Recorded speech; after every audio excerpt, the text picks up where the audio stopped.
A little while back, someone in one of our live streams posed a question that I loved. Harrison Alexander asked if Eli Vanto could be the one to kill Grand Admiral Thrawn in his live-action appearance, and that thought got my head spinning, because I think it's kind of perfect for a lot of reasons, but let me explain why, and also why this is even a question.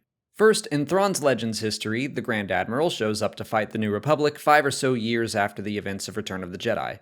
He does a pretty good job, but he winds up being assassinated by his bodyguard, the Noghri Rukh. Without a leader yet again, the Empire retreats. There's speculation going around online that these live-action series on Disney Plus might be an adaptation of that story. A very loose adaptation, mind you, but the basic setup is very similar. 5 years after the Battle of Endor, Thrawn returns from an extended adventure that took him away from the known galaxy. That sentence fits Legends and canon right now, so I think it's perfectly reasonable to guess that there might be more similarities between the original Thrawn trilogy and what we wind up seeing in live action. But a big difference we can already say for sure is that Rukh is dead and gone. He appeared in Star Wars Rebels and died in the series finale. So if Thrawn is going to be assassinated, who would be the one to do it? It's gotta be a trusted ally, someone that Thrawn would never see turning on him, so what about Eli Vanto? Eli is a character from the new canon Thrawn books. He was there when the Empire first discovered Thrawn out on the edge of the galaxy. He served at first as a translator, and then they went through the Imperial Academy together, and then Vanto was kind of his begrudging aide. They became friends, but eventually Vanto left Imperial service to join the Chiss Ascendancy at the request of Thrawn. And Thrawn only joined the Empire in the first place so he could ally the Chiss with the strongest faction in the known galaxy, just in case some huge threat appeared in the unknown regions. He wanted his people to be safe. Eli is shown to be a good man. He doesn't really fit in with the Empire, and Thrawn sees that and thinks he would be an asset to the Ascendancy. At the end of Star Wars Rebels, Ezra takes Thrawn and his fleet to some unknown part of the galaxy. They're missing for about 10 years by the time of The Mandalorian when Ahsoka mentions him. I think it's within reason to say Thrawn at some point found himself back in the Ascendancy, and maybe he gets Eli to come back with him on his mission to restore the Empire. A year ago, I would have completely written this idea off. I wouldn't have thought there was a chance in hell Eli could show up in live action, but Cobb Vanth changed everything. Cobb was in a couple chapters of a couple books, and that's it. Eli was a major character in Thrawn and Thrawn Treason. If Cobb Vanth can show up, Eli Vanto certainly can. But why would he turn on Thrawn? This is actually my favorite part of this idea because I think it could make sense of a big criticism I've had with the Thrawn character in the new canon.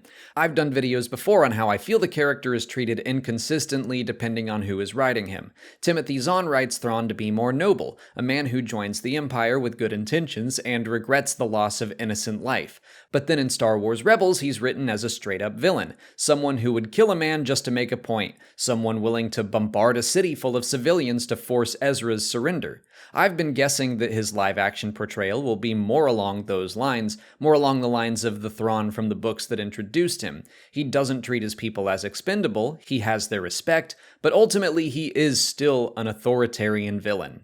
Introducing Eli Vanto into the live-action series alongside Thrawn would be awesome because it would feel like acknowledging and legitimizing the books, just like Cobb Vanth, but it could also treat Thrawn's inconsistency as more of an arc and a tragedy, because then we can see that Thrawn's differences were more purposeful. Honestly, I'm wondering now if I've been too harsh on the writing, that I just didn't see what Timothy Zahn was going for.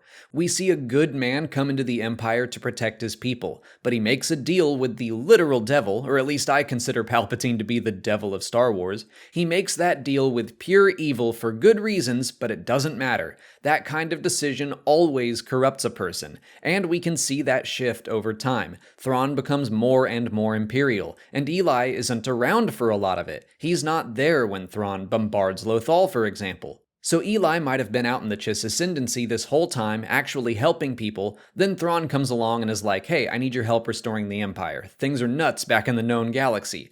He tells Eli his version of the truth, one that paints the Empire as the good guys and the New Republic as the bad, and then Eli is there by Thrawn's side, and he can start to see that, wait a second, this isn't the Thrawn I knew 10 years ago. Thrawn could be more and more extreme as he fights the New Republic, and his old friend Eli could become more and more distraught until Thrawn is about to do something so over the line that Eli has to stop it.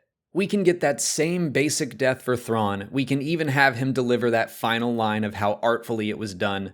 I love this idea so much that even if it doesn't happen, and let's be honest, it probably won't, it's now how I am choosing to view Thrawn's character. So thank you, Harrison Alexander. You made me look at canon Thrawn a completely different way. I don't think he's inconsistent anymore. I think he changes over time. You can't join the Empire and truly side with them without corrupting yourself. Thrawn's willingness to attack civilians shows his shift over time.